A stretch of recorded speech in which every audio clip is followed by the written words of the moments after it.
Le manifeste. Dans chaque famille, il y a des histoires que l'on raconte et celles que l'on tait.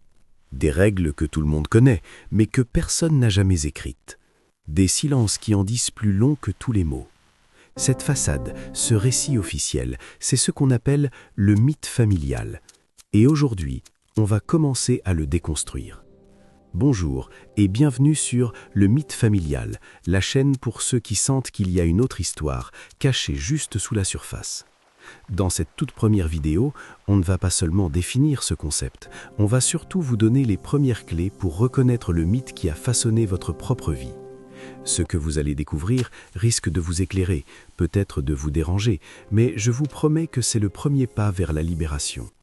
Alors, qu'est-ce qu'un mythe familial ?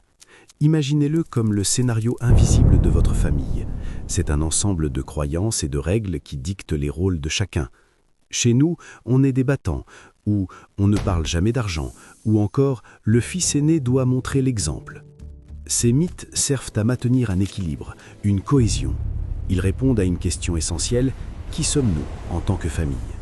Le problème, c'est quand ce scénario devient une prison. Quand le mythe du battant vous interdit de montrer votre vulnérabilité, quand le silence sur l'argent crée des angoisses terribles, quand le rôle de l'aîné parfait vous empêche de faire vos propres erreurs. Les signes qui ne trompent pas. Comment savoir si un mythe est à l'œuvre dans votre famille ? Il y a des signes. Premièrement, les sujets tabous, les sujets dont on ne parle jamais. La mort d'un grand-oncle, la faillite d'un parent, la maladie mentale. Chaque silence cache une pièce du mythe. Deuxièmement, les rôles assignés. Y a-t-il un intellectuel, un artiste raté, un rigolo de service, une victime ? Si vous êtes coincé dans une étiquette depuis l'enfance, c'est un signe. Troisièmement, les loyautés invisibles. Le sentiment de ne pas avoir le droit d'être plus heureux, plus riche ou plus libre que vos parents. C'est une dette inconsciente envers le mythe. Reconnaître ces mythes est la première étape. Ce n'est pas pour accuser ou pour détruire, c'est pour comprendre, pour mettre de la conscience sur l'inconscient. Le but de cette chaîne, notre but, sera d'explorer ensemble ces dynamiques, de déchiffrer ces scénarios pour que vous puissiez enfin écrire le vôtre. On parlera de manipulation, de résilience, de blessures, mais surtout de guérison. On verra comment transformer ces héritages pesants en une force. Si tout ce que je viens de dire fait écho en vous, alors vous êtes au bon endroit.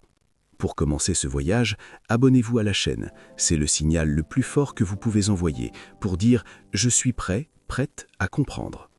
Et j'ai une première question pour vous, pour commencer à réfléchir. Partagez dans les commentaires si vous le souhaitez.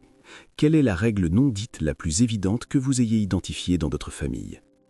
Merci de m'avoir écouté. Dans la prochaine vidéo, nous parlerons de la place si particulière du vilain petit canard. Vous découvrirez pourquoi c'est souvent lui qui détient la clé de tout. À très bientôt.